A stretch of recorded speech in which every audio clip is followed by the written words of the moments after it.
Lagian kan gue udah bilang, gue nggak gila-gila masuk surga, say. Gue mah di neraka juga udah nggak apa-apa. Happy, ketemu teman-teman gue banyak. Siapa tahu nanti gue bisa bikin acara di situ. Ketemu Michael Jackson. Nah, ketemu Michael Kapan Jackson. lagi Ketemu siapa lagi? Banyak. Whitney mau meninggal? Belum. Anjing. Udah, Cok. Bukan, penyanyi reggae cewek yang meninggal gara-gara overdosis tuh siapa? White siapa tuh? Amy Whitehouse. Gue ketemu Amy Whitehouse di neraka. Terus gue ketemu siapa lagi? Jaga nanti Beyonce. Gue mending langsung neraka aja. Di situ gue banyak ketemu sama artis-artis juga. Bukan artis Indonesia ya, males banget. Kita bisa podcast di neraka. Tolong buka Quran surah ke-3. Apa surah ketiga? Ali Imran. Tambah satu. An-Nisa, Masya Allah. Iya, Quran surah ketiga kan? Ali Imran. Tambah satu jadi surat ke-4. An-Nisa. Tambah satu jadi surat ke-5. Al-Maidah. Tambah satu jadi surat ke-6. An-Nahl. Tambah satu jadi surat. Alhamdulillah, Anda sudah hafal nama surahnya, tinggal isinya ya. Baik.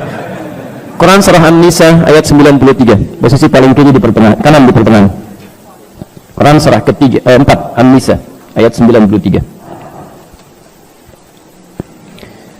Baik. Maaf Bapak Ibu sekalian, tadi baik yang membunuh ataupun yang dibunuh tempatnya di mana? Nerakanya di mana? Sekali lagi tidak usah ngarang ya, kita lihat Qurannya. Awas supaya tidak main-main nih, nerakanya di mana gitu. Ya, nerakanya di mana? Baik. Baik, perhatikan kalimatnya. Kalau orang sudah masuk Islam, sudah beriman belum? Sudah, karena dia bersyahadat kan? Sekarang perhatikan, saya berikan gambaran ya. Lihat ayatnya, ini langsung Allah yang menyampaikan pesannya. Bismillah. Wa may yaqtul mu'minan. Dan siapa?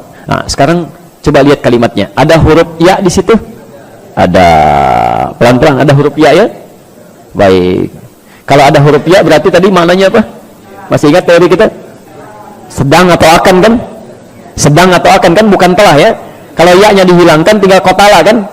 Sila lihat kalimatnya. Wa may yaqtul, ya, qaf, ta, kemudian lam. Kalau Anda ingin merubah bentuknya menjadi telah, bentuk kata dasarnya, paling gampang hilangkan aja huruf yang depannya. Tadi kan ada Anita kan? Baik, dari Anita itu hamzah, nun, ya dengan ta. Dalam kalimat yaqtul ini yang ada apa? Iya. Kalau Anda ingin merubah ke bentuk dasarnya, maka hilangkan huruf ya-nya menjadi kotala. Tambah kotala berarti telah kan? Kalau kita tambahkan huruf ya, ya tadi artinya apa? Dia kan? Bermakna akan kan? Baik. Kalau akan itu direncanakan tidak? Baik. Hari ini saya akan pergi ke Jakarta. Berarti telah punya rencana untuk ke Jakarta. Jelas ya? Masya Allah. Hari ini saya akan ke Surabaya. Berarti ada rencana untuk ke Surabaya. Baik. Bisa juga berarti sedang. Ya. Hari ini saya sedang di Surabaya. Hari ini saya sedang di Jakarta dan seterusnya. Baik. Kalau akan, ini menunjukkan sesuatu yang terencana. Bahkan ada orang-orang yang kalimatnya diungkapkan oleh Quran dengan bahasa pembunuhan tapi menggunakan huruf ya, akan merencanakan pembunuhannya. Pembunuhan berencana. Ini ayat bercerita tentang pembunuhan berencana. Ya, ada niat untuk membunuhnya, ada kesempatan yang dia rencanakan. Allahu Akbar. Wa may yaqtul mu'minan. Jika ada orang sengaja di sini, sengaja bahkan merencanakan pembunuhan terhadap satu orang saja beriman, tidak banyak, satu orang aja. Hati-hati, satu orang aja. Awas ya. Fajazauhu jahannam.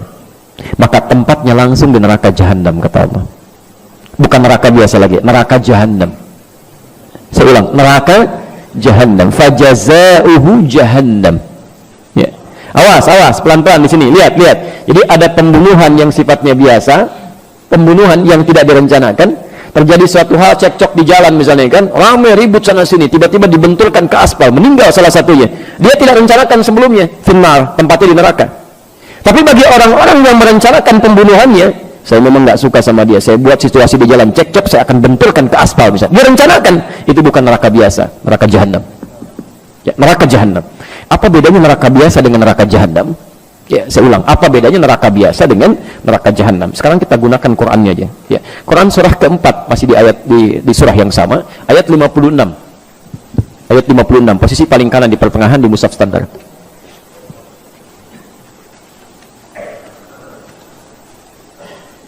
Baik, ini yang tidak menggunakan kata jahanam, cuma neraka saja. Nar. Kan yang tadi bunuh biasa tempatnya di mana? Neraka. Baik, sekarang yang kedua jahanam. Kita ambil yang neraka biasa dulu ya, sebelum ke neraka jahanam. Yang biasa dulu. Baik. Ada ayatnya? Innal ladzina kafaru biayatina sawfa nuslihim nara. Orang-orang yang selalu ingkar dengan petunjuk-petunjuk kami, kalau ada kata kafar, ini bukan menunjukkan orangnya. Awas, hati-hati. Bukan menunjuk orangnya, tapi pada perilakunya. Baik, tapi pada perilakunya. Jadi ada orang-orang yang perilakunya menyimpang dari aturan Allah. Maaf, kalau yang tidak beriman menyimpang, wajar karena nggak ada imannya. Saya mau tanya, ada nggak orang Islam yang menyimpang dari aturan Allah? Ada. Diajak sholat susah, dengar azan marah-marah misalnya. Diajak ngaji, ngajak berselisih, bisa terjadi itu. Ya, ada. Ya. Nah, kalau ada orang-orang seperti ini, tiba-tiba banyak amal salahnya, sedikit amal solehnya, di akhirat nanti timbangan amal salahnya lebih banyak, amal solehnya sedikit, dimasukkan ke dalam neraka. Perhatikan, neraka tingkat paling ringan, di situ ada jahanamnya enggak? Tidak, disebutkan nar saja. Apa siksaannya? Perhatikan kalimatnya, saufan nuslihim nara, maka kami akan tarik, nusli itu tarik ubun-ubunnya, dicelupkan ke dalam neraka. Disiksa paling ringan di neraka itu adalah saat seseorang sudah dihisab tempatnya neraka, itu ubun-ubunnya ditarik tuh, yang paling ringan. Dari kata nusli, ya. Taslanaran hamiyah, itu kan ada disebutkan, ada sebagian tempat yang disebutkan. Jadi kalau ada kata asla nusli itu ubun-ubun yang ditarik begini. Maaf Pak ya, puncak kemuliaan manusia itu ada di mana ya? Di kepalanya. Makanya kalau ada orang-orang kan mau diseret dalam urusan dunia untuk merendahkan dia, kepalanya ditarik kan. Saat kita ingin bersujud kepada Allah, kita turunkan kepala kita untuk menunjukkan bahwa ini puncak penghambaan yang paling tinggi. Maka ketika di akhirat nanti, maaf kalau dalam urusan dunia Anda pernah diseret, yang tahu cuma teman dunia saja. Anda diseret di Bekasi misalnya, sama orang-orang yang tidak berkemanusiaan, diseret kepalanya, yang tahu cuma orang Bekasi. Tapi saat Anda diseret misalnya di akhirat nanti, itu dibuka semua alam langit dan bumi melihat Anda. Ini rupanya manusia ini, diseret di bawah tuh, ubun-ubunnya ditarik begini. Ya. Dan nusli yang kedua, asla yusli itu bisa berarti sesuatu yang dicelupkan dan diangkat kembali.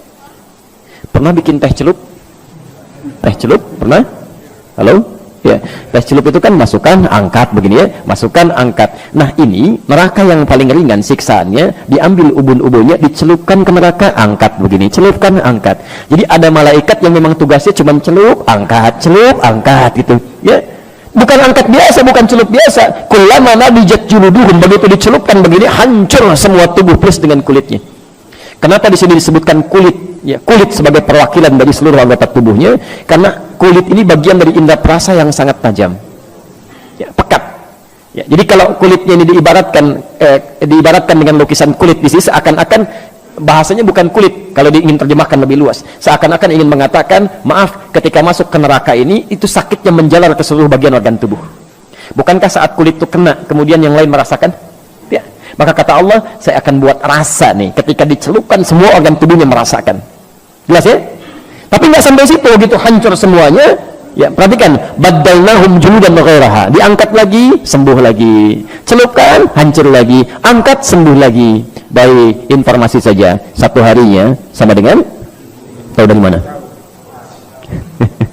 Tahu dari mana 1000 tahun?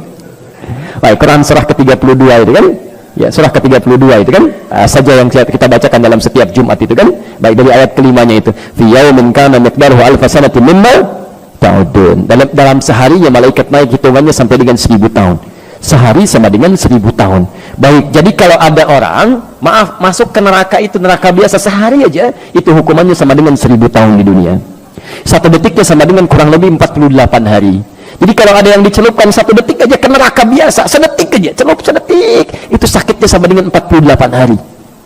Angkat lagi, celup lagi 1 detik, 48 hari. Angkat lagi, celup lagi 1 detik, 48 hari. Itu neraka biasa. Kalau nggak percaya silahkan aja. Ya. Itu kan diinformasikan supaya kita menghindarinya, bukan terlibat di dalamnya.